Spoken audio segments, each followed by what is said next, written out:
Ramadan unggul. Saur Jalaluddin Ar-Rumi nyebatkeun kitu. Jalmi teh loba ngayakinkeun Allah teh aya gartol Ramadan teh ibadah dina Ramadan teh nyangka Allah teh aya dina bulan Ramadan unggul. Ari bulan Syawal Allah teh eureun jadi pangeran kitu. Bikin kaareureun ibadah teh. Bulan Hapit, bulan Rajab Allah teh eureun jadi pangeran. Bikin di sini urang kitu nya ku Syekh Jalaluddin Ar-Rumi mah teh. Nah, jelema teh rajin-rajin teuing ibadah dina bulan Ramadan ari pas datang Syawal eureun ibadah teh. Nah, ari Allah teh dina bulan Ramadan ayana teh. Ternyata urang teh dina bulan Ramadan teh bulan latihan ngalah asarna, tapakna teh aya dina bulan Syawal.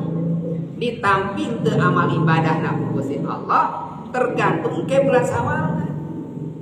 Ari bulan Syawal urang ibadah keneh teu. Mun sok duha keneh teu.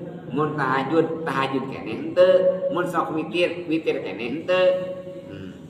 Aya tapakna teu. Nu sok maca Quran keneh teu. Nu sok sedekah keneh teu. Tah, engke teh di ditu.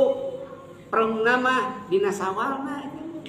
Kumawi di dieu urang teh yang janten jalmi soleh teh sanes perkara anu gampang abot pisan.